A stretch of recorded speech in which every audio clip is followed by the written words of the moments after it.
당신의 투자 고민하지 마세요. 여기서 함께 하시죠. 아침엔 투자 어잼입니다. 네, 여러분 안녕하세요. 홍선입니다. 네. 오늘도 강추위는 이어지고 있습니다. 이번 주말까지 계속된다고 하니까 여러분들 입춘이라고 긴장을 풀면 안 됩니다. 네, 맞습니다. 보일러 동파 방지에 온 힘을 다합시다. 네. 감기도 조심하시고. 감기 조심하셔요. 네, 건강 조심하시고. 네. 자, 근데 오늘도 시장은 좀 꽤 따뜻해요. 그러니까요. 이게 날씨가 추우면은 반대로 내 계좌가 따뜻해진다. 전 사계절 없어져도 된다고 생각합니다. 계속 추워도 된다고 그래요? 생각합니다. 근데 이 공식은 좀 안 맞았으면 좋겠다. 왜냐면 이제 봄도 오고 여름도 오고 맞아요. 하니까. 그러니까요. 네. 우리 해빙기 항상 조심해야 되니까 일단 오르는 이유가 있을까요? 일단 간밤에 미국 시장이 좀 올라줬고요. 네, 이 영향을 받는 것도 있고 중국이 어제 맞불 관세 정책, 무섭더라고요. 네, 뭐 이런 네. 걸 내놨기는 했지만 이게 발효가 10일부터입니다. 그러니까 아직 좀 며칠의 여유가 있고 통화를 그 사이에 좀 하고 어느 정도 합의가 나오지 않을까라는 기대감도 시장에는 좀 어느 정도 있는 것 같아요. 그러니까 미중이 싸우는 거 보면은 네. 왠지 뭔가 화해를 할 것 같은데 쉽사리는 안 하는 오래된 연인들의 어떤 밀당이랄까요? 그래요? 그런 뭐 일단은 협상 기대감이 있기 때문에 시장은 그거를 또 반영을 하고 있는 것 같습니다. 싸울 때 너무 무섭게 싸우니까요. 싸우지 마요. 네. 그리고 예전에 네. 우리가 미중 분쟁 때 뭐 시장의 기억 이런 게 있기 때문에 그렇죠. 긴장을 늦출 수는 없지만 어쨌든 하루하루 이 관세 관련된 뉴스 플로우 좀 따라가 보겠습니다. 오늘 미국 주식 한 날이죠. 그렇죠. 네. 오늘 또 수상한 수요일이기 때문에 우리 한 부장님과 함께 미국으로 떠나 보도록 하겠습니다. 네. 한동엽 부장님, 제가 못 본 사이 굉장히 더 멋있어지셨습니다. 박수로 모셔보도록 하겠습니다. 안녕하세요. 반갑습니다. 감사합니다. 네, 굉장히 또 브라운하게 오늘 또 입고 오셨는데. 아유, 재무 씨 없던 잠깐 자리 비웠던 사이에 네. 저 쓰고 계신 안경 얘기가 네. 상당히 흥미로웠습니다. 그래요? 어떤 부분이었죠? 저게 소개 좀 해주세요. 저 종목도 이제 관련돼서 소개를 해주셨고 AI가 네. 반영된 안경이에요. 저 안경이 그 안경인가요? 우리 맞아요. 예전에 얘기했던? 맞아요. 오, 멋있죠? 처음 봤어요? 멋있어요. 이 방송 나가고 부장님 화제가 좀 됐죠? 좀 제가 방송을 다시 모니터링 해보니까 네. 좀 부끄럽기도 하더라고요. 뭐 패션 아이템 자랑하는 것 같기도 하고. 근데 이제 그만큼 이 AI 글라스가 이제 패션 아이템으로 거의 이제 손색이 없을 만큼 사실 뭐 대단한 기계가 아닐 정도로 뭐 우리가 실생활에서 사용하기에 전혀 이질감이 없거든요. 그러니까 그러니까요. 저도 이 AI 글라스를 쓰고 다닌 지가 한 2, 3주 정도 됐는데 오히려 기존의 안경보다 더 가벼운 측면들도 있어요. 일반 우리가 쓰고 있는 뿔테보다 더 가볍기도 하고 뭐 IT 기기들이 많이 들어갔음에도 불구하고 뭐 전혀 실생활 하는데 불편함이 없기 때문에 뭐 저도 뭐 굳이 이거를 뭐 방송이어서 쓰고 나와야지 뭐 그런 이런 게 아니라. 의도가 아니라 그냥 편하니까 쓰고 있거든요. 정말로? 방송에서 뭐 홍보도 아니고 네. 그냥 정말로 이제 사셨는데 개인적으로 이제 소개를 해주셨는데 그야말로 모든 분야에 지금 뭐 AI입니다. 네. AI 한쪽에서는 관세 전쟁, 무역 전쟁이라고 하면 한쪽에서는 진짜 AI 전쟁이라고 해도 맞아요. 과언이 아닐 만큼 네. 지금 너무나 치열한 양상을 보여주고 그러니까 있는데 AI의 어떤 기술 발전도 라이벌 구도가 그렇죠. 계속 형성이 되고 있는데 여기에 벌써 가격 경쟁까지 맞아요. 들어오고 있으니까 네. 이거 시장 어떻게 따라가야 될지 모르겠습니다. 부장님도 이제 설 연휴 좀 길게 보내고 우리가 만나는 건데 그 연휴 기간 동안에 이 딥시크 이슈가 또 야, 터져서 우리 좀 딥시크. 바쁘셨겠어요. 네, 제가 뭐 수요일마다 뭐 방송하면서 네. 시청자분들한테 뭐 여러 가지 투자 아이디어들 공유하는 것도 굉장히 즐겁고 뭐 보람되는 일이지만 또 쉬는 날이 있어서 제가 수요일 날 쉬는 날이 좀 많았어서 네. 되게 좀 충전도 우연히도 하고 진짜. 좋았거든요. 근데 이게 한 주의 중간이다 보니까 이슈들이 굉장히 많은 것 그렇죠. 같아요. 특히나 이제 한 주 쉬었던 설날 연휴 기간에 저도 뭐 가족들과 함께 쉬고 있는데 딥시크 이슈가 이제 수면 위로 부각이 됐고 사실 딥시크가 이제 월가나 특히나 저 AI 관심이 많은 분들은 뭐 이미 알고 있었던 프로그램인데 네. 사실 이제 금융시장에 반영이 된 게 이제 설날 연휴부터 반영이 됐죠. 그러면서 연초부터 굉장히 좀 변동성이 커진 미국 증시를 보고 있는 것 같아요. 그래서 아마 여러분들 미국 주식에 많이 투자를 하셨던 분들은 좀 걱정이 있으실 것 같은데 네. 변동성이 커졌기 때문에 오늘 시장 상황 같이 체크하면서 그에 대한 해법을 좀 찾아가 볼 수 있도록 하겠습니다. 좋습니다. 자료 보면서 좀 시장 좋아요. 상황 네. 말씀드리도록 할게요. 연초부터 미국 시장의 초반 분위기는 분명히 시장 변동성은 높아졌습니다. 이게 S&P 500 빅스 지수인데 주간으로 봤을 때 한 3주 연속 조금씩 올라오고 있는 모습들을 보여주고 있고 이렇게 급히 올라갔었을 때는 작년 늦 여름쯤에 이제 엔캐리 트레이드 청산 이슈가 있었을 때인데 그 초기 정도의 변동성까지 좀 올라와 있는 상황입니다. 네. 근데 좀 아이러니하고 우리가 답답한 부분은 바로 이거죠. 오늘 끝난 나스닥 100 지수를 종가로 보면은 21,853포인트입니다. 21,853포인트가 이제 설날 전에 제가 네. 방송했을 때의 그 나스닥 100 지수 포인트였고 오늘 마감한 나스닥 100이 21,566이거든요. 그러니까 실질적으로 나스닥이 빠진 정도가 287포인트밖에 되지 않아요. 그 퍼센트 변동량으로 치면 1.3%밖에 변동이 없었습니다. 근데 이제 우리가 굉장히 좀 불안감을 느끼고 조금은 걱정이 되는 이유는 우리가 개인 투자자들이 굉장히 많이 매수해왔고 장기적인 미래를 좀 확신해왔던 뭐 엔비디아나 뭐 브로드컴, 뭐 테슬라, 마이크로소프트 그리고 오늘 실적 발표하고 좀 장외에서 하락폭을 좀 키웠던 뭐 구글, 알파벳 같은 회사들의 어떤 연초 이후 수익률이 굉장히 안 그렇죠. 좋아요. 근데 반대로 보면 이제 지수는 얼마 안 빠졌고 또 한켠에서는 온이라든지 뭐 테피스트리라고 쓰고 메타존이요. 우리 코치라고 읽는다고 말씀드렸죠. 맞아요. 코치를 갖고 있는 뭐 회사죠. 테피스트리 그다음에 메타, 로블록스 뭐 방송에서 소개했던 기업인데 소개해주셨던. 네. 굉장히 수익률이 또 좋습니다. 네. 그러니까 개인 투자자들이 굉장히 몰려있는 이 IT 관련된 주식들은 굉장히 연초 이후에 수익률이 부진하고 엔비디아 같은 경우에는 뭐 장안의 화제가 되고 있는 반면에 한편으로는 굉장히 좋은 수익률을 보이고 있는 게 이게 참 수익률에 대해서 좀 소외될 수 있는 영역이 연초부터 좀 미국 시장에서 전개가 되고 있기 때문에 네. 우리는 제가 위에서 타이틀에서 역시나 좀 강조를 해드렸다시피 미국 주식은 포트폴리오 운용이 굉장히 중요하다.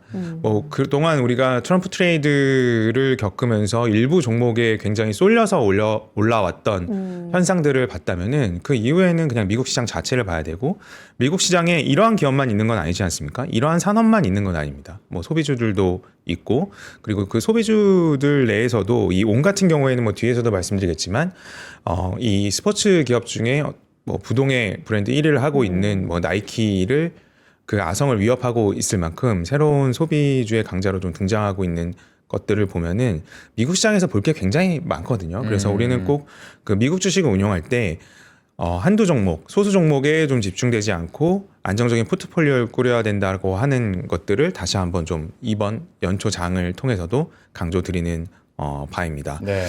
그 제가 쓰고 있는 안경을 만든 회사예요. 뭐 메타가 지분 투자를 하면서 에슬러 룩소티카라고 하는 프랑스에 상장된 이 전 세계 안경과 광학 브랜드의 1위 기업이거든요. 이 시간에 기업 소개 또 해주셨었죠. 네. 네. 이 기업 같은 경우는 굉장히 연초에 장이 흔들리는 시기 네. 또는 이제 트럼프 행정부가 들어서고 여러 가지 좀 변동성이 있는 시기에도 뭐 하루도 안 빠질 만큼 계속해서 상승해오고 있거든요. 그래요? 그러니까 이 글로벌 주식을 다룰 때 각 섹터에서 그리고 각 아이템에서 1위를 하고 있는 리딩 컴퍼니들로 구성된 이 포트폴리오 운용이 굉장히 중요하다는 점을 다시 한번 새삼 느낄 수 있을 것 같습니다.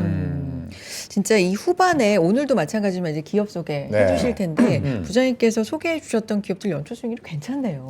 좀 따라가 봐야겠네요. 제가. 아니, 조금 더 제가 관심 종목에 하나 더 추가를 해놓도록 하겠습니다. 그러면 52개 정도 되거든요. 예, 관심 종목만. 그러다 이제 종국 백화점 되는 거예요. 한번 놀러 오세요. 제 거 구경하러 더 놀러 오시고.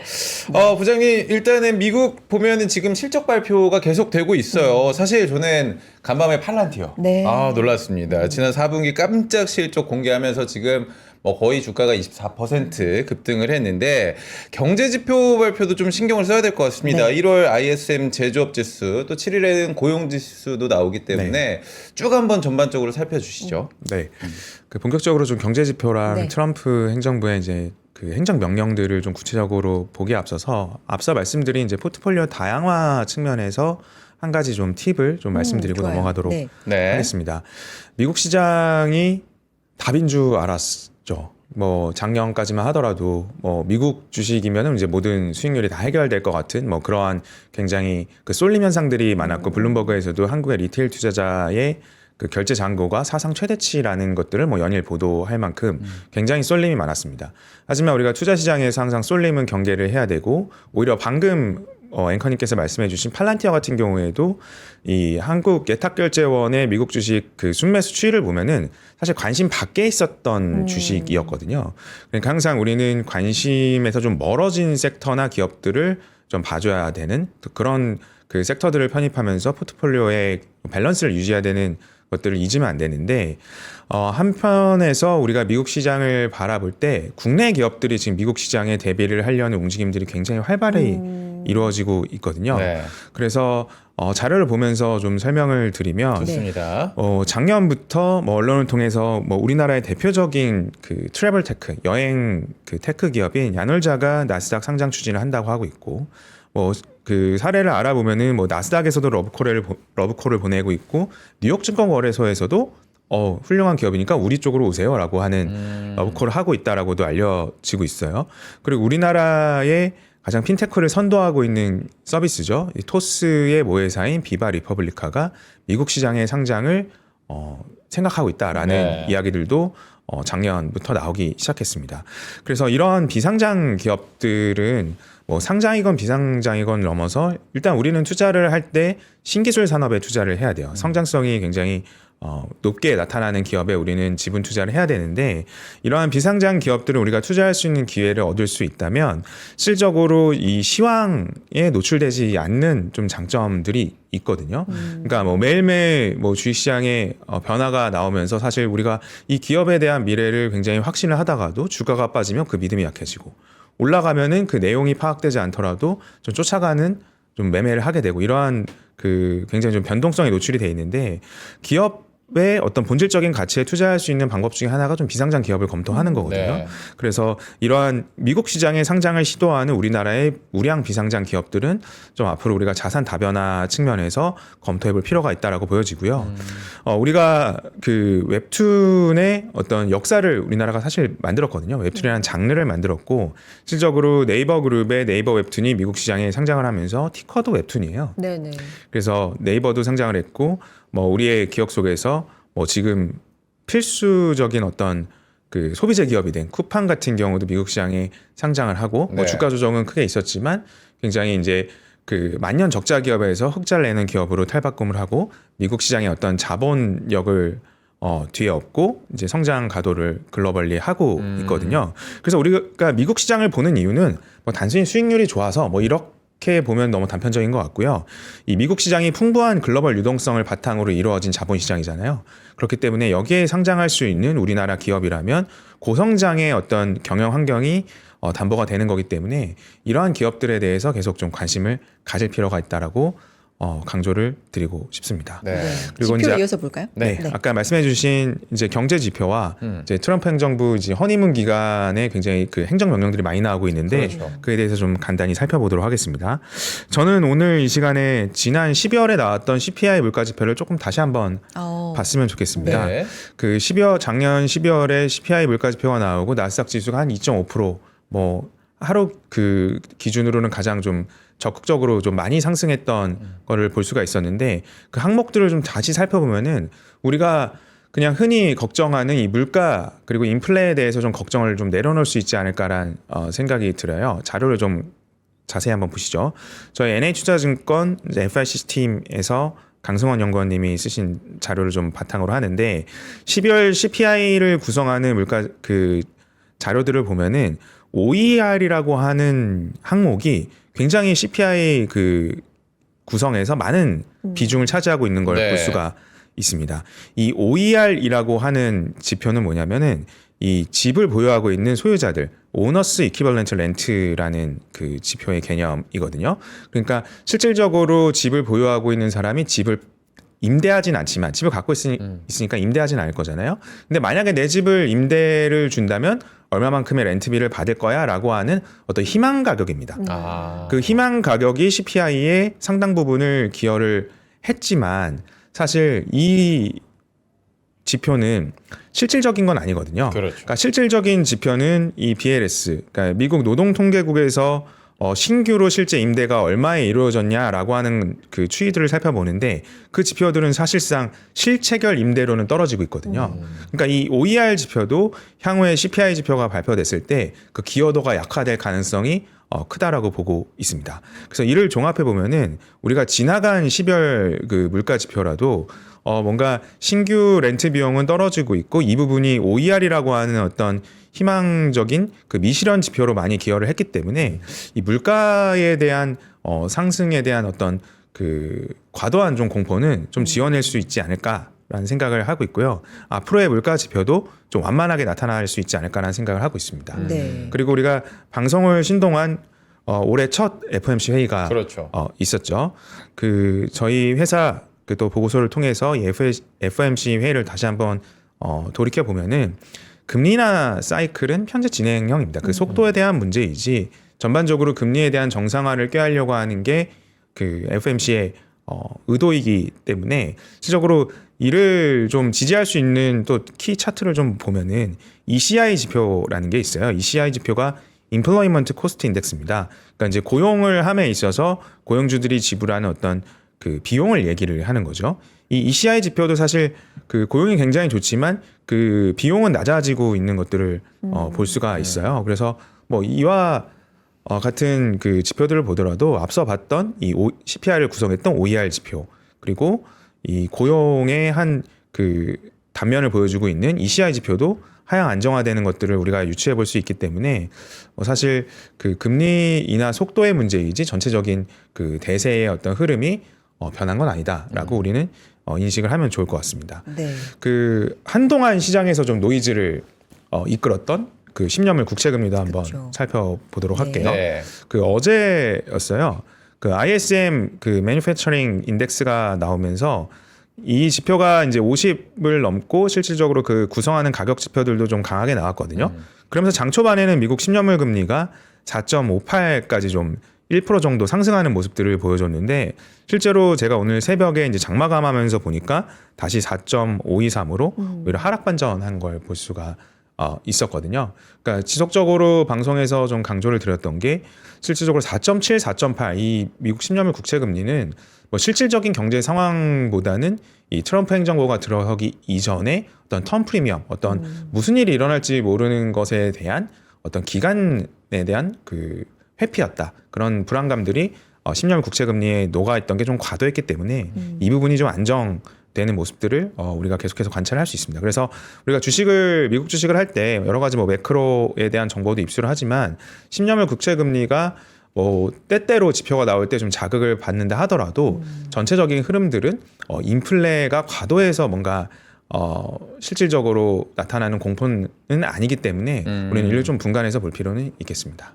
지금 오랜만에 나와주셨기 때문에 그동안의 흐름 살펴볼 게 너무 많아서 그러니까요. 네, 쭉쭉쭉 요약으로 또 살펴봐 주셨습니다. 네. 여기에 이제 또 하나 트럼프 취임한 지가 이제 한 보름 정도 됐나요? 저는 한 1년 되는 줄 더 알았어요. 오래된 것 지금. 네. 그만큼 뉴스가 좀 많이 네. 쏟아지고 있는데 뭐 관세 우리 계속 주목하고 있고 그렇죠. 또 부장님께서 그 밖에도 보고 계신 아주 중요한 포인트 이런 것도 좀 정리해 주시면 좋을 것 같아요. 사실 그 매일매일 이게 체크하는 게 최근처럼 어려운 적은 없었던 것 같아요. 너무 그러니까 많이 나오고. 미국 장중 시점에 어떤 스팟성으로 트럼프의 어떤 행정명령이 나왔다가 맞아. 네. 또 우리나라 시장이 그게 반영됐다가 미국 장 시작할 때 그게 또 뒤집히는 경우가 많기 때문에 일단 중요한 두 가지를 좀 체크해보고 넘어가도록 네. 하겠습니다.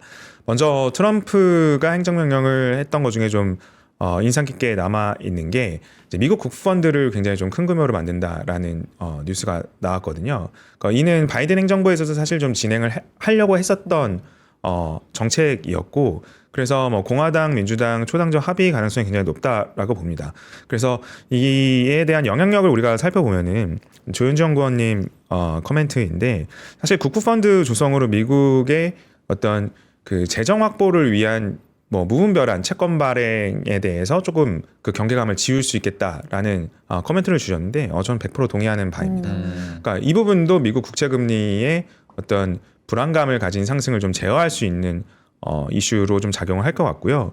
지금 트럼프가 이 관세에 대해서 처음에는 관세를 매기는 걸 시작하겠다라고 했다가 한 달 유예하겠다 바로 바꿨잖아요. 그러니까 사실 이제는 투자자들도 적응할 만한 시기로 온 것 같아요. 뭐 이제는 적응해야겠죠. 확실히 협상가적인 모습을 보여주고 있고 이에 대한 협상들도 계속 세부적으로 이제 진행이 될 거기 때문에 실제로 우리가 너무 과도한 우려감을 갖는 것보다는 조금은 차분한 마음으로 이 트럼프의 어떤 그 협상 과정을 지켜보는 게 좀 좋을 것 같습니다. 여러분들이 많이 궁금해하시는 게 딥시크 문제일 것 같은데 일단 딥시크 넘어가기 전에 방금 금리 인하 얘기를 해주셨으니까 네. 저는 이런 걱정도 해봤어요. 그러니까 미국하고 다른 나라들이 이렇게 계속 무역으로 싸워. 특히나 미중 무역 갈등이 전쟁 여파 느낌으로 가요. 그러면은 계속 인플레 자극할 거고 이건 연준에게 압박을 주는 거 아니냐라는 추측이나 전망들도 있거든요. 그런 거에 대해서는 방향의 문제가 아니라 그래도 속도의 문제이다라고 우리가 좀 해석을 해봐도 될까요? 우선은 금리에 대한 뭐 제 개인적인 생각을 좀 말씀드리면 트럼프 일기 때 이제 무역 전쟁에서도 그랬었고 이 전쟁 기간에 과도하게 금리를 올리기는 쉽지 않을 것 같습니다. 어쨌거나 산업의 그 AI 산업을 필두로 해서 사실 전쟁이 일어나고 있는 구간이라고 우리가 이해를 한다면 기업의 AI 산업의 성장을 저해하는 과도한 금리 인상은 좀 나오기는 어렵다. 근데 그에 대한 전제 조건이 과연 금리를 어느 정도 통제될 수 있는 물가 수준에 있다고 한다면은 크게 그게 어떤 산업 발전이나 어떤 주가의 형성에 저해가 될 수 있는 요인은 아니라고 좀 생각이 들거든요. 그래서 그에 대한 우려는 뭐 앞서 말씀드린 대로 너무 과도하게 가질 필요는 좀 없다라고 보여집니다. 그 와중에도 경제 지표는 잘 나오고 있기 때문이겠죠. 맞아요. 네, 그 부분이 또 있긴 하더라고요. 네. 자, 우리 딥식 이야기로 가보도록 하겠습니다. 부장님 쉬시는데 네. 연휴 때 이것 때문에 굉장히 공부를 또 많이 하셨다고 하는데 사실 이 우리가 푹 쉴 때 나온 거여서 시장이 막 바로 반응하진 않았고 지금 관세 이슈 때문에 조금 잠잠해진 느낌도 있긴 하지만 그래도 AI 시장의 후폭풍 꽤나 오래 갈 것이라고 생각이 되거든요. 딥시크 어떻게 좀 분석을 해봐야 될까요? 저도 이 딥시크에 대해서 여러 가지 좀 자료들도 찾아보고 그리고 가장 그 뭔가 현실감 있는 자료가 이 빅테크 기업들이 어떻게 생각하는지가 굉장히 중요하거든요. 그래서 제가 오늘 아침 7시까지 이제 알파벳의 그 실적 발표 컨퍼런스 콜을 듣다 네. 봤어요. 거기서도 이제 딥시크 얘기가 많이 나오는데 그에 대한 이야기들을 쭉 남은 시간에 좀 정리를 해드릴 수 있도록 하겠습니다. 네. 먼저 이 딥시크를 여러분들이 이 딥시크의 등장을 이해할 때 너무 복잡하게 생각하는 것보다는 조금 우리의 과거를 한번 돌아보는 게 좋을 것 같아요. 한번 자료를 보면서 말씀드리겠습니다. 그 예전에 이런 그 전쟁들이 있었어요. 그 휴대폰에서 벨소리 전쟁이 있었습니다. 야, 이거 16화음 나올 때 맞습니다. 기억이 16화음, 나네요. 32화음, 뭐 64화음, 맞아요. 네. 뭐 128화음 뭐 이런 게 있었나요? 당시에 10대와 20대가 벨소리를 구매하기 위해서 썼던 연간 금액이 400억이 넘습니다. 그래요. 벨소리 한 500원 정도였던 것 같은데. 네, 뭐 100원씩 뭐 하는 게 기억을 좋네요. 그 정도 네. 수백억씩 팔렸던 시기가 있었고 그게 이제 뉴스에 보도되기도 했었고요. 우리가 인터넷 브라우저 시기 이전에 이제 PC 통신 시절에 뭐 천리안 저는 유니텔 유저였는데 뭐 나우누리 뭐 이러한 그 PC 통신의 전쟁 시절이 있었고요. 네. 그다음에 인터넷 시기에 뭐 오페라, 넷스케이프, 뭐 지금 애플이 구동하는 사파리, 뭐 크롬, 익스플로러, 뭐 지금은 엣지, 뭐 파이어폭스 이러한 인터넷에 접속해서 이 검색을 하게 되는 그 관문 그리고 또 이메일 전쟁 네. 그 신기술이 등장할 때 새로 더 좋은 서비스를 내기 위한 전쟁들은 계속해서 있어 왔고요. 그리고 좋은 서비스들은 사실 뭐 중국의 딥시크가 뭐 100견내 만에 뭐 이러한 그 소모적인 논쟁보다는 계속해서 그 좋은 서비스들을 자양분으로 삼아서 더 좋은 서비스를 내는 과정으로 우리는 산업의 진화는 진행이 되어 왔었거든요.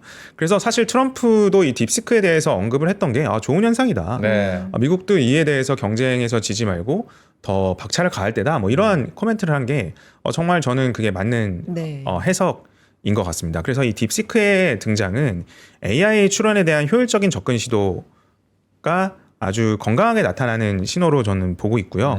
그래서 이런 오픈 소스 기반의 다양한 서비스들이 이제 등장을 하게 될 거고 소비자 측면에서는 더 좋은 AI 서비스를 만나는 그 계기가 뭐 기폭제가 될 거라고 저는 보고 있습니다. 그래서 이 딥시크가 좋네, 뭐 챗 GPT가 좋네, 뭐 진짜 그 하위 사양의 뭐 그 GPU를 썼네 마네 이거는 진짜 너무 우리 투자에 도움이 안 되는 것 같아요. 딥시크 등장 이후에 우리는 그럼 어디에 투자를 해야 되는지에 대한 고민이 좀 필요한 것 같고 그에 대한 거는 우리의 과거 속에서 이제 스마트폰의 보급 이후에 다양한 애플리케이션이 등장을 하면서 그 안에서 페이스북이라고 하는 SNS도 등장을 한 거거든요. 그러니까 그 이후에 우리 새 산업 생태계는 더 풍부해질 겁니다. AI의 서비스가 더 풍부해질 거고 그래서 결론적으로 데이터 센터에 대한 하드웨어 러시에 대한 어떤 그 이제는 그 적극성이 떨어질 거다 뭐 이러한 우려보다는 뭔가 AI 산업이 더 발전하는 속도가 빨라질 거다라고 이해하는 게 좋을 것 같고요. 다만 우리가 좀 유의를 해야 되는 거는 그 데이터 센터에 대한 그 어떤 무분별한 하드웨어에 대한 어떤 동경 그리고 투자가 일부 훼손된 거는 명확하거든요. 그래서 이에 대해서 이제 핵심이 되는 엔비디아에 대해서는 좀 고민해 볼 포인트가 많아졌다라고 좀 정리를 해볼 수 있을 것 같아요. 네. 포인트가 이렇게 이 정도 금액으로 개발할 수 있는 거였는데 맞아요. 돈을 너무 많이 들였던 거 아니야도 하나의 포인트였잖아요. 그렇죠. 그래서 말씀하신 엔비디아가 그날 엄청나게 또 충격을 받고 사실 그게 지금까지도 이어지고 완전히 있습니다. 뭐 다 네. 회복됐다 말하기도 어려운 상황이에요. 게다가 우리 투자자분들이 가장 좋아하는 또 종목 중에 미국 주식 중에 하나기도 하고 엔비디아 투자 얘기 좀 해볼까요? 네, 주변에서 네.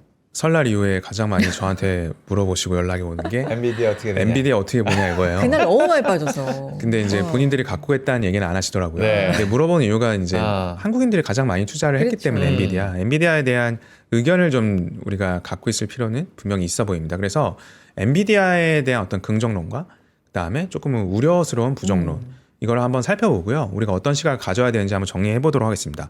먼저 엔비디아 아직 끝나지 않았다라고 하는 긍정론을 몇 가지 살펴볼게요. 네. 제 엔비디아의 어떤 단기간의 주가 급락이 있기 이전부터 엔비디아의 어떤 앞으로의 12개월, 1년 이후의 어떤 추정되는 영업이익을 기반으로 한 이 PER은 높지 않았어요. 높지 않았는데 이번에 한 1주간 20% 가까운 하락이 있으면서 PER이 30을 하회를 했거든요. 네. 빅테크 기업들이 갖고 있는 퍼보다 훨씬 좀 낮은 수준에 진입을 했기 때문에 단기적으로는 밸류에이션 매력이 있는 구간으로도 해석을 할 수 있을 것 같습니다. 월가에서도 이 엔비디아에 대한 긍정론을 유지하는 쪽도 비슷한 의견을 갖고 있어요. 네. 예전에 저희가 작년 말에 이제 한국 증시가 진짜 많이 떨어졌다라고 판단했을 때 맞아요. 보여드렸던 자료가 한국 증시의 정규 분포의 위치가 -2 스탠다드 디비에이션, 정규 분포 -2 구간에 있다라고 말씀을 드렸거든요. 굉장히 낮은 그 정규 분포의 끝단에 있다라고 말씀드렸는데 이제 엔비디아의 주가는 -1 스탠다드 디비에이션에 진입을 이미 한 상황입니다. 이는 과거의 엔비디아 22년도 중반이나 23년도 말의 주가 수준과 굉장히 유사한 수준까지 와 있기 때문에 첫 번째로는 엔비디아의 현재 주가만을 본다면 부담이 없는 상황으로 온 거는 맞는 것 같아요. 네. 하지만 이제 주의해야 되는 건 이거죠. 딥시크 이전의 엔비디아의 어떤 그 흐름의 채널은 앞으로 이익도 계속 올라갈 거야 이런 상승 채널 안에서 주가의 움직임이었거든요. 네. 그러니까 이 채널에 의미하는 바는 앞으로의 어떤 실적 가시성과 성장의 속도였어요. 근데 딥시크 이후에는 이 채널이 혹시나 꺾이지 않을까라고 그렇죠. 하는 이제 우려감이 있는 거죠. 더 이상 공격적인 그 캐펙스 투자, 데이터 센터 투자를 빅테크 기업들이 안 하면 어떡하지? 라는 우려감들이 아직 나오지 않았는데 지금 상상 속에서 이 우려감이 있는 겁니다. 그래서 지금의 주가가 지금은 조금은 정체의 국면에 있는 거고요. 사실 22년도의 저점부터 엔비디아의 최근 주가는 10배 이상 상승을 했어요. 그렇기 때문에 사실 이러한 밸류에이션 측면보다는 매도를 하고 싶은 욕구를 굉장히 당긴 거는 사실인 것 같아요. 그 두 번째로 계속해서 좀 긍정론들을 보면은 확실히 저는 좀 동의를 하는 바는 벌써 그러면은 AI 하드웨어 투자가 다 한 상태인가? 벌써 배불러? 라고 하는 건 보면은 저는 아닌 것 같다는 게 좀 명확한 의견이거든요. 우리나라에서도 이 딥시크 이후에 그 국가정부에서 나온 뉴스인데 GPU를 1.5만 장 연내에 구입하고 글로벌 경쟁에 뛰어들겠다라고 하는 뉴스들도 나왔고 실제로 지금 수요를 맞춰가고 있는 차세대 GPU 플랫폼인 블랙엘 같은 경우도 마이크로소프트나 오늘 구글 실적 발표에서도 투입이 되고 있다라는 것들을 확인을 했거든요. 그래서 하드웨어 투자는 계속 지금 온고잉 하는 중이다라는 것들이 엔비디아의 어떤 과도한 우려를 좀 지울 수 있는 긍정론이고 이 재본세 역설이라는 게 지금 미국과 한국 시장에서도 많이 나와요. 이 경제학자의 어떤 이론인데 네. 실질적으로 어떠한 신기술의 효율성이 증가해서 가격이 떨어지면은 그 총 소비량은 더 증가한다는 거예요. 이 사파가 보여주는 게 이 자동차의 연비가 계속 좋아져서 뭔가 기름값이 떨어진다라고 하더라도 자동차는 더 많아진다라는 거거든요. 소비량이 더 많아진다. 더 많이 쓴다는 거죠. 네. 그러니까 GPU를 채택할 수 있는 어떤 환경이 더 좋아진다라고 하면은 더 많이 쓰게 된다라는 이제 의미이고, 반대로 이 데이터 센터를 기반으로 추론을 잘할 수 있는 좋은 소프트웨어를 뭐 딥시크 같이 계속 진화를 한다면 그 수요는 더 많아진다라는 거잖아요. 그러니까 이 부분을 잘 생각할 필요가 있어요. 아까 방송 전에 앵커님들도 저도 딥시크 다운받아 써봤어요. 네. 맞아요. 이게 이 어떤 수요를 땡기는 거거든요. 그러니까 더 많이 쓰게 되고 딥시크 써보니까 좀 버벅대는데 그럼 이제 GPT 유료로 넘어오고 이러한 수요들이 계속해서 촉발되는 구간으로 우리는 인식을 하게 된다면 지금의 엔비디아의 주가 하락은 조금 너무 과도한 측면이 있지 않나라고 좀 긍정적인 측면에서는 볼 수 있을 것 같습니다. AI 굉장히 관심이 많으신 우리 한 부장님께 딥시크 써보셨냐고 여쭤봤을 때 저는 아직 개인정보에 우리 난 너무 빨리 쓴 것 같아요. 저는. 아니, 저는 네. 뉴스 나오자마자 명절에 바로 들어와가지고. 그러니까. 네.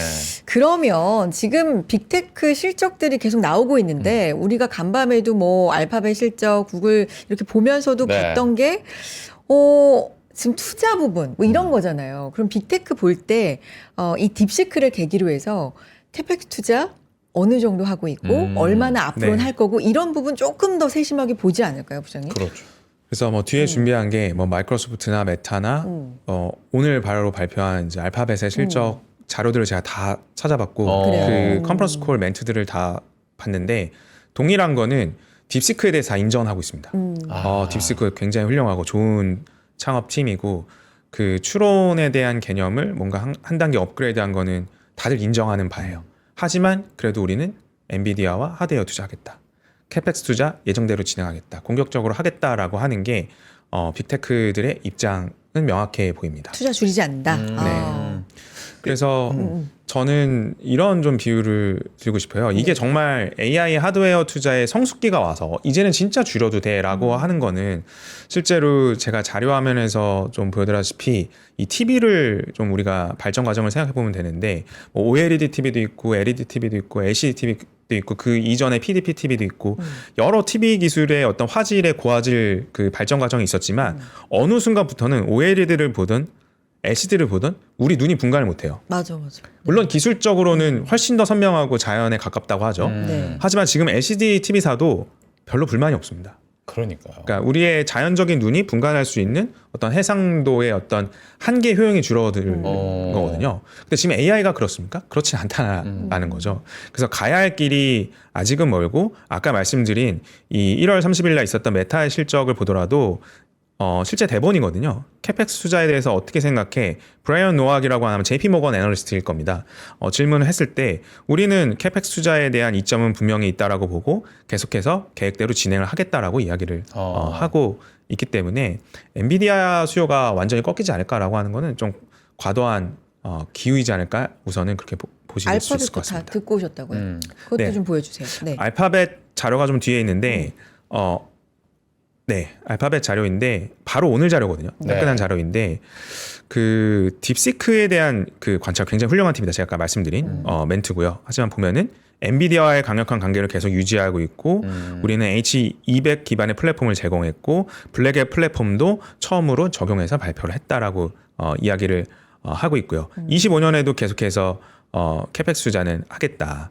그리고 이 자본 지출 계속해서 예정된 대로 하겠다라고 하는 게 이 알파벳의 입장입니다. 그렇기 때문에 투자는 계속해가면서 효율성은 그래 같이 증대할게라고 하는 게 양립된 그 의견들을 보여주고 있거든요. 그래서 너무 과도하게 그럼 이제 엔비디아 비싼 거 안 쓰면 되겠네 이렇게 보는 거는 조금 무리가 있는 것 같아요. 근데 저게 기본 골자이긴 한 것 같은데 엔비디아 독주, AI에서 이제 미국 독주를 저는 확실히 이번 딥시크 어떤 여파라고 해야 될까요? 사태라고 해야 될까요? 이펙트를 준 건 맞는 것 같아요. 왜냐하면 오픈 AI CEO가 우리나라 와가지고 정말 짧은 시간 내에도 삼성 만나고 네. 카카오 만나고 SK 만나고 하는 거는 분명히 이런 행보가 주는 저는 의미가 있다라고 생각을 하거든요. 그러니까 시장이 좀 저는 긍정적일 수도 있다라고 생각하는데 어떻게 생각하세요? 긴장감을 충분히 주지 않을까요? 네, 맞는 말씀입니다. 네. 매우 긍정적이죠. 그러니까 뭐 GPS 기술이 뭐 위성으로 인해서 발전이 됐다 하더라도 우리나라에서 구글 맵으로 내비게이션을 쓰는 분들은 많지 않거든요. 네. 근데 미국인들은 구글 맵을 써요. 우리가 여행 갔을 때 구글 맵 씁니다. 근데 한국에서는 뭐 티맵이라든지 카카오 맵이라든지 이런 걸 씁니다. 그러니까 그 어떤 국가별로 로컬라이즈화된 서비스는 있기 마련이에요. 설사 애플이 뭔가 온디바이스 AI를 탑재를 할 때 중국에서 발매되는 아이폰 같은 경우에는 뭐 알리바바의 AI 모델을 쓰더라도 그게 우려점은 아닌 거죠.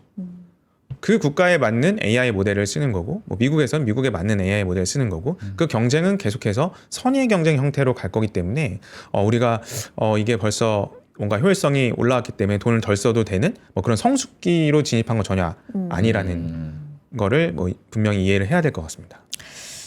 방금까지 보여주셨던 구글 실적 발표, 네. 알파벳 그 내용까지가 이제 긍정론의 하나의 근거들이라면 부정론도 좀 균형 있게 좀 봐야 될 것 같아요. 네, 오늘은 엔비디아를 아무래도 좀 비중 있게 맞아요. 다뤄야 될 것 네. 같아서 이 부정론도 한번 같이 네. 살펴보고 우리가 좀 엔비디아에 대한 밸런스 있는 시각을 가져보도록 하겠습니다. 네.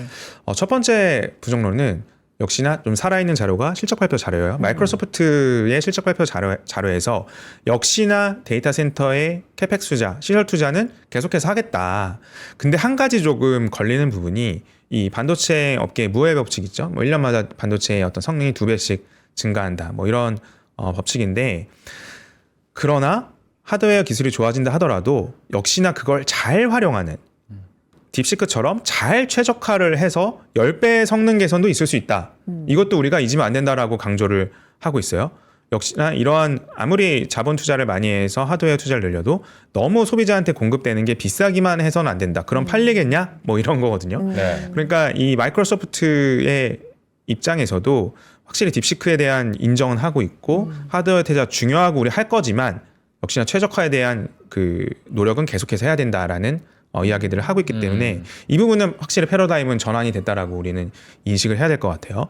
그리고 아까 말씀드린 엔비디아 같은 경우에는 지금 부정론과 긍정론이 아주 팽팽하게 맞서고 있는 시기인 게 22년 저점에서 10배가량 올랐거든요.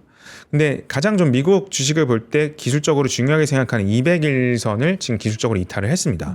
그러니까 어제도 120달러, 주당 120달러를 회복하는가 했더니 이제 장 막판에 좀 밀렸거든요. 네, 네. 계속 200일선 밑에서 주가가 형성되는 거는 미국 주식을 기술적으로 볼 때는 좋은 모습은 아닙니다. 그렇기 때문에 200일선에서 더 멀어질수록 우리는 좀 비중 조절을 해야겠다라는, 기술적으로는 비중 조절을 해야겠다라는 의견을 갖고 있고요. 좀 정리를 하자면 네. 기업이 성장 국면에 있는 것은 팩트입니다. AI 산업이 성장 국면, 고성장 국면에 있는 건 팩트인데 그 속도에 대한 의심, 효율성에 대한 것도 생겨난 것도 팩트입니다.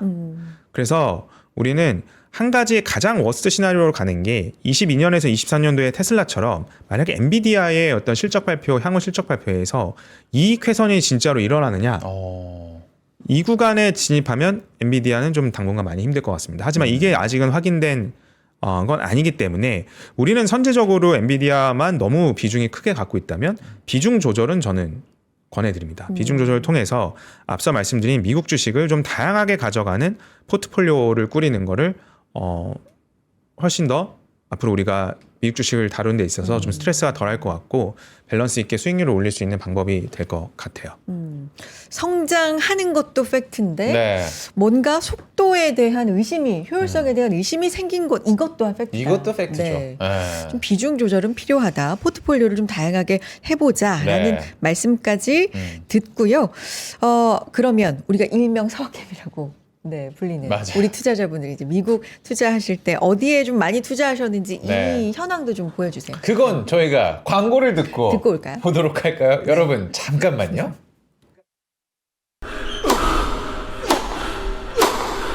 멋있다. 부러운가? 14만 1211번의 스윙과 68개월 27일의 투자로 만들어진 자세다.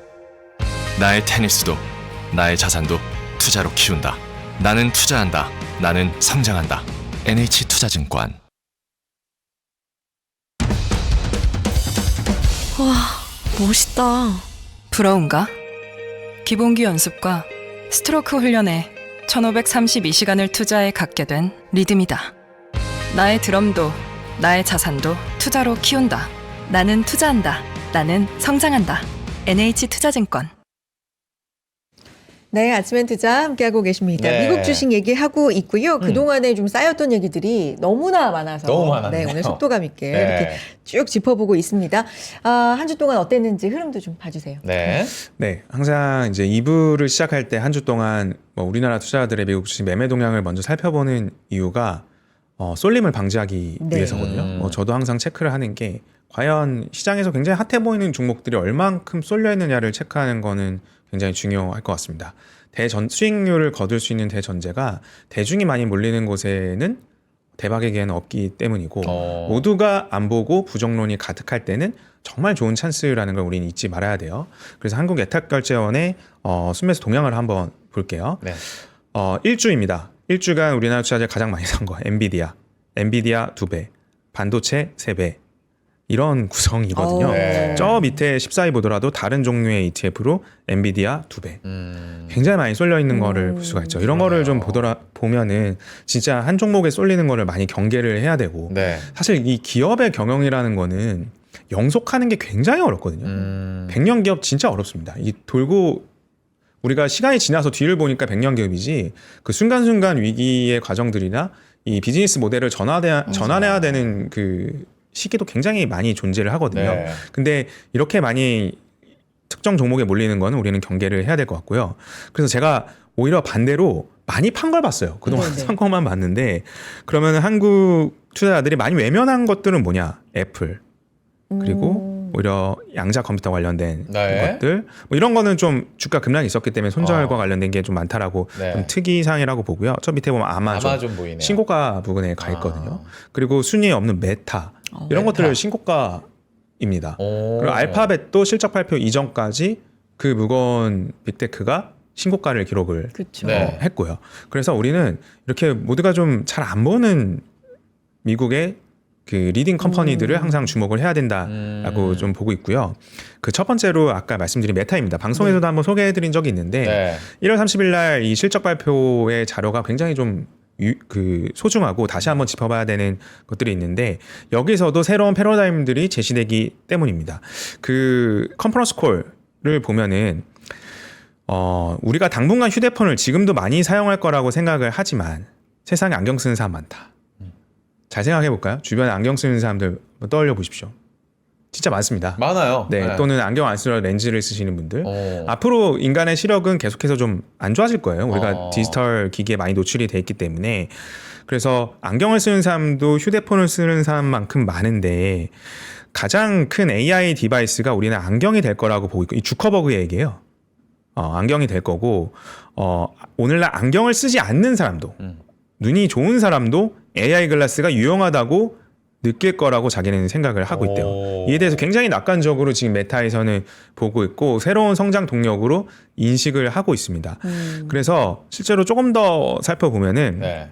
제가 그대로 이 컨퍼런스 콜을 가져왔는데 올해는 2025년은 우리가 수억 대의 AI 안경과 결국 수십억 대의 AI 안경이 다음 넥스트 컴퓨터 플랫폼이 될 것인지 아닌지에 대한 중요한 시기에 와 있다라고 강조를 하고 있습니다.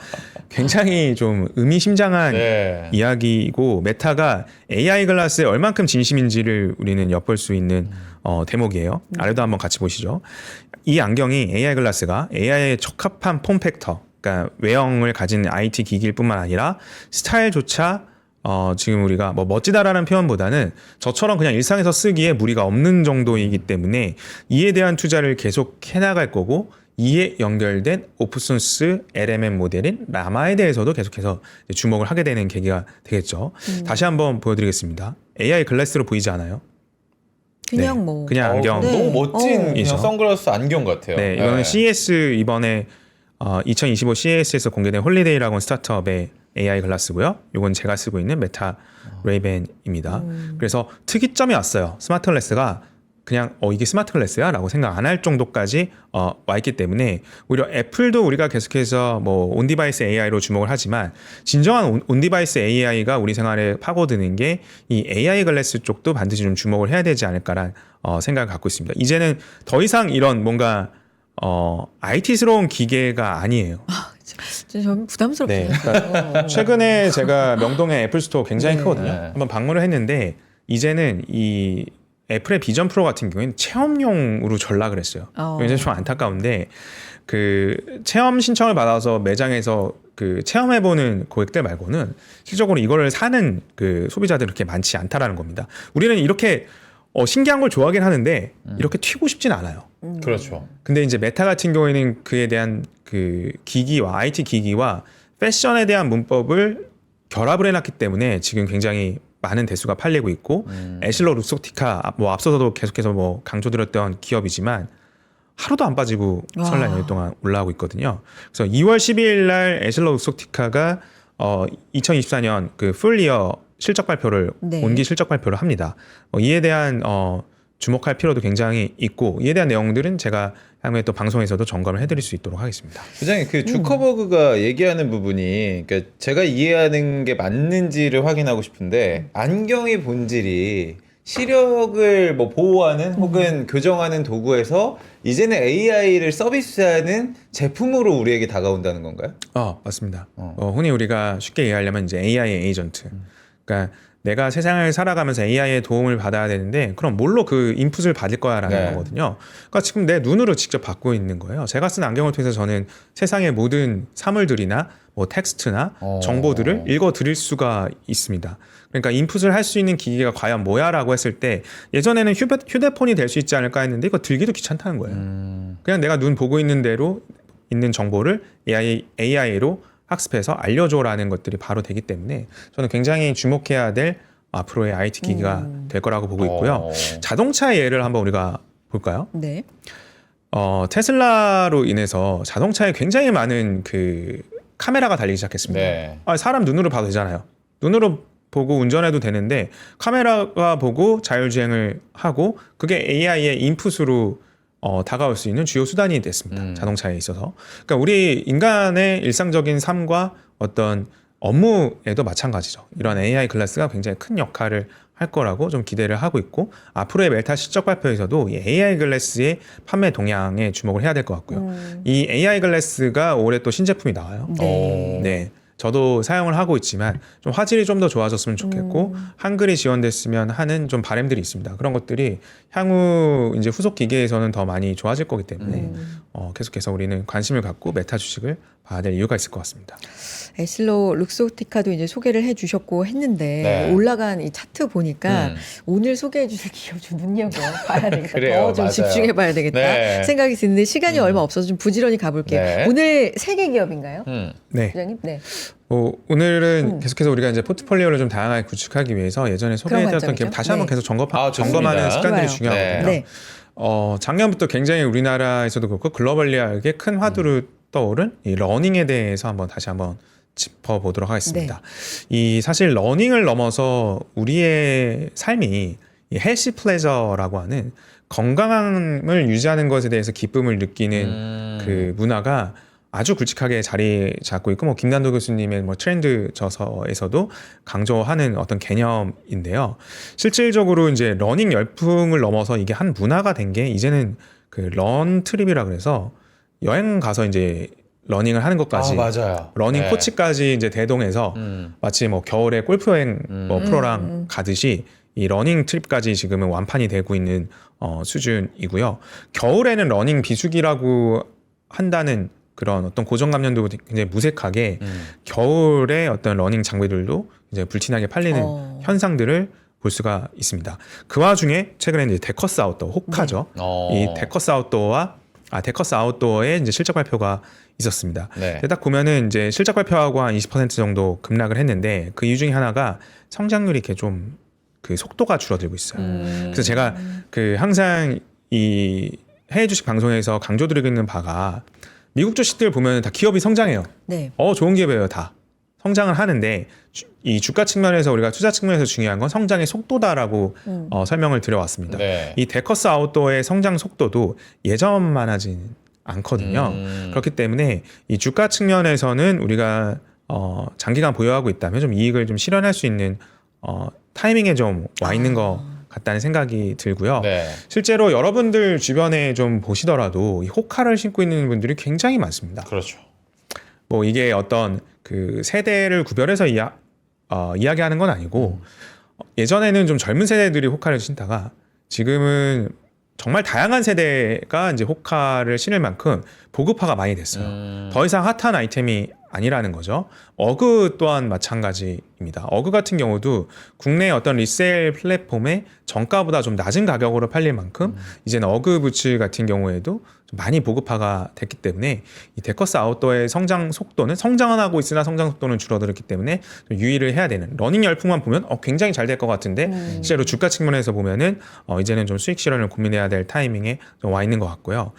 그 한 축을 또 경쟁자로 담당하고 있는 게 이제 온 러닝이죠. 그렇죠. 온 홀딩스로 이제 상장이 돼 있는데 온 홀딩스는 지금 계속해서 고공행진을 주가가 하고 있습니다. 뭐 방송 데커스 아웃- 초기에 소개해 주셨습니다. 맞아요. 그죠? 네. 이제 저희는 이제 운용하면서 네. 작년부터 이제 사고 이제 주가가 기업 가치가 이제 2배가 좀 넘었는데 이제 3월 11일 날 실적 발표가 예정이 돼 있습니다. 네. 근데 온홀딩스는 데커스 아웃도어와는 다르게 조금 볼 게 좀 있어요. 그래요? 조금 더 볼만한 여지가 남아 있는 게 아직은 러닝화의 글로벌 확장이 온 러닝이 좀 더뎌요. 그러니까 실제로 보면은 인기 모델 같은 경우에는 아직도 재고가 부족합니다. 네. 실제로 사고 싶은 게 없어요. 그리고 아직 우리나라에 플래그십 스토어도 없지 않습니까? 그렇죠. 호카는 플래그십 스토어가 여러 개 있어요. 직영 매장이. 그래서 온 같은 경우는 아직 이 아시아 태평양 지역에서 할 수 있는, 확장해 갈 수 있는 그 여지는 많다라고 보여지고 있고요. 그리고 온이 이 데커스 아웃도어 호카보다 좀 강한 점 중에 하나가 이 고가 정책, 프리미엄 정책을 유지를 하면서 이 어페럴 파트의 성장성을 확인을 해야 되거든요. 네. 그러니까 옷이죠. 의류 부분까지도 이제 온의 프리미엄을 입고 확장해 갈 수 있느냐가 앞으로 이제 온의 실적 발표에서 우리가 확인해 볼 수 있는 부분이기 때문에 데커스 아웃도어보다는 조금 더 다른 결로 온은 좀 지켜볼 여지들이 남아있다라고 좀 볼 수가 있겠습니다. 사고 싶은 게 없어요라는 표현이 이제 사고 싶은 게 있는데 그 네. 물량이 지금 재고가 없다는 없어. 거죠. 네. 그 뜻이죠. 네. 마음에 드는 게 없다면 예, 아다른 거다. 다 사고 싶어져. 그러니까. 네. 근데 네. 지금 세 번째는 나이키를 준비를 하셨단 말이에요. 나이키는 네. 뭐 워낙 우리가 친숙하고 뭐 또 많은 분들이 잘 알고 있는 브랜드인데 향방이 좀 다른가요? 어때요? 나이키와 아디다스 뭐 우리가 제일 잘 알고 있는 스포츠 브랜드이고 뭐 러닝화도 굉장히 훌륭합니다. 네. 나이키의 러닝화도 굉장히 훌륭한데 주가 측면에서 보면은 정말 미국 주식이 단연간 그 사상 최고치 랠리를 이어가는 것과 달리 한 4, 5년 동안 아주 부진했던 기업이 나이키 주가거든요. 자료를 보면서 좀 말씀을 드리겠습니다. 이게 과연 미국의 대표 종목일까 하고 좀 의심이 들 정도로 아하. 나이키는 2022년도부터 지금까지 주가가 약세예요.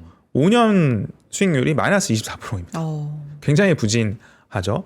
이 나이키의 주가 부진 같은 경우에는 사실 이 황제의 자리를 만들고 나서 이 성장이 더뎌지고 그에 대한 해법을 못 찾았기 때문이거든요. 이 분기별 전년 대비 이제 실적 추이인데 성장이 거의 없죠. 오히려 역성장 마이너스 10%, 마이너스 7% 최근까지 합니다. 매출 총이익도 계속해서 이제 개선이 안 되는 모습들을 보여주고 있고요. 영업이익도 전년 대비 마이너스 24%, 마이너스 14% 두 번 연속 이렇게 분기로 찍고 있고요. 그러한 과정 속에서 이 CEO를 교체를 했어요. 작년 3분기에. 네. 지금 그러니까 과거 CEO가 됐죠. 존 도나오 CEO에서 엘리엇 힐이라는 새로운 CEO로 교체를 했는데 엘리엇 힐은 그냥 나이키맨이거든요. 나이키에서 굉장히 오랫동안 근무를 했던 또 스포츠 쪽에 종사를 했던 네. 인물이고 존 도나오 같은 경우에는 그 이력을 보면은 일반 어떤 컨설팅 펌이나 이베이 같은 커머스 관련된 기업에 있었는데 이게 좀 나이키의 어떤 스포츠에 오리엔트된 정신 이런 것들이 좀 잘 투영이 안 됐고 그래서 좀 혁신적인 제품이 나오지 않았기 때문에 이런 성장에 좀 정체가 있었지 않았냐라는 비판 때문에 좀 CEO가 교체된 것 같습니다. 네. 기업에서 가장 중요한 거는 그 수장이죠. 그 철학을 갖고 기업을 경영하는 수장인데 작년 3분기에 교체가 됐고 이에 따라서 사실 미국의 전설적인 레전더리 인베스터인 빌 에크먼이 굉장히 많이 투자를 했어요. 실제로 지금 사더라도 빌 에크먼이 투자했던 단가보다 오히려 쌀 수도 있습니다. 거의 비슷한 수준이고요. 예전에 저희가 방송에서 살펴봤던 미국 그 고래 투자자, 큰 투자자들의 어떤 매매 동향을 설친 F에서 우리가 찾아볼 수 있었잖아요. 네. 그 빌 에크먼의 회사인 퍼싱 스퀘어의 어떤 보유 비중을 보더라도 나이키가 8.94%가 전 분기 대비 올라서 랭킹 2위를 차지하고 있거든요.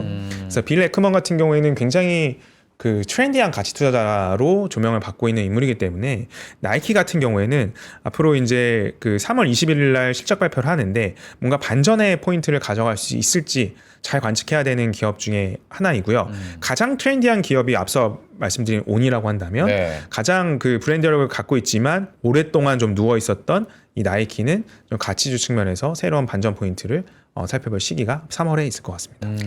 포트폴리오를 좀 다양화할 필요가 있다. 그런 시점이다라는 관점으로 오늘 기업 얘기까지 이렇게 살펴봤습니다. 네.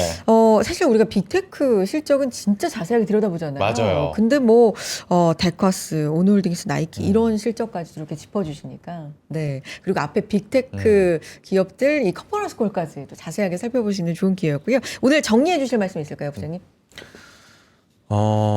작년 이제 방송을 하면서 사실 제가 이제 갖고 있는 직무가 여러 투자자들을 만나고 네. 이제 투자 전략을 세우고 투자를 직접 하는 입장이다 보니까 네. 이 휴먼 인덱스가 굉장히 잘 느껴지는 필드에 있거든요. 네. 그러니까 사실 이제 미국 주식에 많이 몰렸던 시기에 저희 팀 내에서도 논의했던 게 이 고점의 신호가 좀 역력히 보인다. 근데 다만 이제 AI의 산업혁명 구간이기 때문에 이를 무시할 수 있는 또 산업의 흐름은 아니고 그래서 다만 꼭 유의해야 되는 게 특정 종목에 쏠리지 말자. 특정 종목에 포멀을 갖지 말자라고 했던 게 팀 내의 어떤 논의 결과였습니다. 그에 대한 모습이 사실 연초부터 그 부작용들이 나오고 있는 것 같아서 굉장히 좀 마음이 좀 무거운데요. 지금이라도 뭐 늦지 않았기 때문에 비중을 좀 많이 쏠려있던 것들을 줄여서 다양한 산업, 성장하는 리딩 컴퍼니의 포트폴리오를 구축하고 또 전문가의 도움을 받는 거를 뭐 적극 권해드리는 바입니다. 알겠습니다. 앞으로도 수사관 해외 주식 시간 통해서 한동현 부장님께서 이렇게 자세하게 좋죠. 짚어주실 예정이니까 네. 많이 함께해 주시고요. 오늘은 여기서 인사 나누겠습니다. 부장님 고맙습니다. 고맙습니다. 감사합니다. 가려운 곳을 빡빡 긁어주시는 거 같아요. 시원하게. 등 안 네. 닿는 곳까지 해가지고 효자손입니다. 그러니까요. 효자손. 미국 주식에 대한 의견, 기업 얘기까지 오늘 함께했고요. 네. 어제 우리 인도 특집했잖아요. 맞아요. 어땠어요? 진짜 재밌었는데. 너무 재밌었어요. 저는 진짜 인도 가고 싶을 정도로. 그러니까, 왜냐면 뭐 19년 이후로 너무 바뀌었다고 하니까 정말 어떻게 바뀌었는지 새삼 좀 느껴보고 싶은 시간이었는데 어제 방송 보신 분들이 너무 재밌었다고 네, 또 의견도 맞아요. 남겨주시더라고요. 여러분의 반응도 좀 뜨거웠는데 저희가 2탄 준비하고 있습니다. 네. 2월 14일이죠? 14일 네. 우리 지훈 부장님 지금쯤 싱가포르 도착을 오늘, 해 있을까? 그렇죠. 오늘 아니면 출국이라고 지금 하셨어요. 뭐 네. 인천공항에 계실 수도 있을 것 같은데 잘 다녀오시고 네. 현장 분위기 좀 그대로 좀 선물 저희 거 선물 필요 없으니까 현장의 어떤 궁금증들 그리고 의혹들 뭐 여러분들이 궁금해하는 것들 많이 좀 들고 와주시길 부탁을 좀 드려보도록 하겠습니다. 네, 현지에서 인도 기업 얘기들 네. 자세하게 듣고 또 질문도 날카롭게 하고 그렇죠. 이런 거 다 정리해서 오신다고 하니까 2월 14일에 요 시간 아침엔 투자 시간 통해서 저희와 함께 해주시기 바랍니다. AI 네. 안경이 정말 이렇게 많이 또 인기가 있고 보편화되면 우리 선혜 씨 안경 쓰고 방송을 해야 될 수도 있는데 왜요? 아니 이제 안경을 아. 그만큼 보편화가 된다고 하니까 안경 좀 어울려요? 안경 저 써요 집에서. 그래요? 다음에 한번 안경 쓴 모습도 저에게 공개해 주시길 부탁을 드리면서 내일 또 인사를 드려야죠. 네, 내일 인사드리겠고요. 코스피 코스닥 지금 잘 가고 있어요. 네. 양시장 모두 빨간불 켜주고 있는데 오늘도 수익 내는 하루 되시고 내일 인사드릴게요. 여러분 고맙습니다. 고맙습니다.